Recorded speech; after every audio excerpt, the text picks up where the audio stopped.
ምዕራፍ 11 እኔ ክርስቶስን እንደምመስል እኔን ምሰሉ።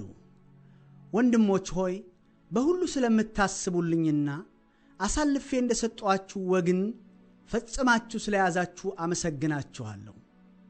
ነገር ግን የወንድ ሁሉ ራስ ክርስቶስ፣ የሴትም ራስ ወንድ፣ የክርስቶስም ራስ እግዚአብሔር እንደሆነ ልታውቁ እወዳለሁ። ራሱን ተከናንቦ የሚጸልይ ወይም ትንቢት የሚናገር ወንድ ሁሉ ራሱን ያዋርዳል። ራሷን ሳትሸፍን ግን የምትጸልይ ወይም ትንቢት የምትናገር ሴት ሁሉ ራሷን ታዋርዳለች። እንደ ተላጨች ያህል አንድ ነውና፣ ሴትም ራሷን ባትሸፍን ጠጉሯን ደግሞ ትቆረጥ። ለሴት ግን ጠጉሯን መቁረጥ ወይም መላጨት የሚያሳፍር ከሆነ ራሷን ትሸፍን። ወንድ የእግዚአብሔር ምሳሌና ክብር ስለሆነ ራሱን መከናነብ አይገባውም። ሴት ግን የወንድ ክብር ናት። ሴት ከወንድ ናት እንጂ ወንድ ከሴት አይደለምና። ሴት ስለ ወንድ ተፈጠረች እንጂ ወንድ ስለ ሴት አልተፈጠረምና። ስለዚህ ሴት ከመላእክት የተነሳ በራሷ ሥልጣን ሊኖራት ይገባል። ነገር ግን በጌታ ዘንድ ሴት ያለ ወንድ፣ ወንድም ያለ ሴት አይሆንም። ሴት ከወንድ እንደሆነች እንዲሁ ወንድ ደግሞ በሴት ነውና፣ ሁሉም ከእግዚአብሔር ነው። በእናንተ በራሳችሁ መካከል ፍረዱ።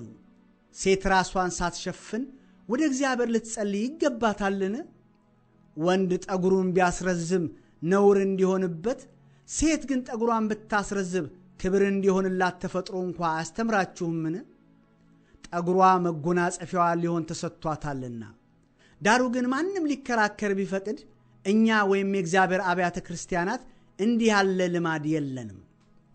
ነገር ግን በምትሰበሰቡበት ጊዜ ለሚከፋ እንጂ ለሚሻል ስላልሆነ ይህን ትእዛዝ ስሰጥ የማመሰግናችሁ አይደለም። በመጀመሪያ ወደ ማኅበር ስትሰበሰቡ በመካከላችሁ መለያየት እንዳለ ሰማለሁና በአንድ በኩልም አምናለሁ። በእናንተ ዘንድ የተፈተኑት እንዲገለጡ በመካከላችሁ ወገኖች ደግሞ ሊሆኑ ግድ ነውና። እንግዲህ አብራችሁ ስትሰበሰቡ የምትበሉት የጌታ እራት አይደለም። በመብላት ጊዜ እያንዳንዱ የራሱን እራት ይበላልና፣ አንዱም ይራባል፣ አንዱ ግን ይሰክራል። የምትበሉባቸውና የምትጠጡባቸው ቤቶች የሏችሁምን? ወይስ የእግዚአብሔርን ማኅበር ትንቃላችሁን? አንዳችም የሌላቸውን ታሳፍራላችሁን? ምን ልበላችሁ? በዚህ ነገር ላመስግናችሁን? አላመሰግናችሁም። ለእናንተ ደግሞ አሳልፌ የሰጠሁትን እኔ ከጌታ ተቀብያለሁና። ጌታ ኢየሱስ አልፎ በተሰጠበት በዚያች ሌሊት እንጀራን አንስቶ አመሰገነ፣ ቆርሶም እንካችሁ ብሉ፣ ይህ ስለ እናንተ የሚሆን ሥጋዬ ነው፣ ይህን ለመታሰቢያ ያድርጉት አለ።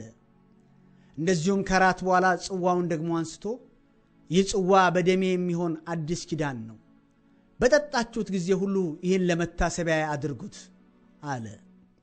ይህን እንጀራ በበላችሁ ጊዜ ሁሉ ይህንንም ጽዋ በጠጣችሁ ጊዜ ሁሉ ጌታ እስኪመጣ ድረስ ሞቱን ትናገራላችሁና። ስለዚህ ሳይገባው ይህን እንጀራ የበላ ወይም የጌታን ጽዋ የጠጣ ሁሉ የጌታ ሥጋና ደም ዕዳ አለበት። ሰው ግን ራሱን ይፈትን፣ እንዲሁም ከእንጀራው ይብላ ከጽዋውም ይጠጣ። ሳይገባው የሚበላና የሚጠጣ የጌታን ሥጋ ስለማይለይ ለራሱ ፍርድ ይበላልና ይጠጣልምና። ስለዚህ በእናንተ ዘንድ የደከሙና የታመሙ ብዙዎች አሉ፣ አያሌዎችም አንቀላፍተዋል። ራሳችንን ብንመረምር ግን ባልተፈረደብንም ነበር። ነገር ግን በተፈረደብን ጊዜ ከዓለም ጋር እንዳንኮነን በጌታ እንገሰጻለን። ስለዚህ ወንድሞቼ ሆይ ለመብላት በተሰበሰባችሁ ጊዜ እርስ በርሳችሁ ተጠባበቁ። ማንም የራበው ቢኖር ለፍርድ እንዳትሰበሰቡ በቤቱ ይብላ። የቀረውንም ነገር በመጣው ጊዜ እደነግጋለሁ።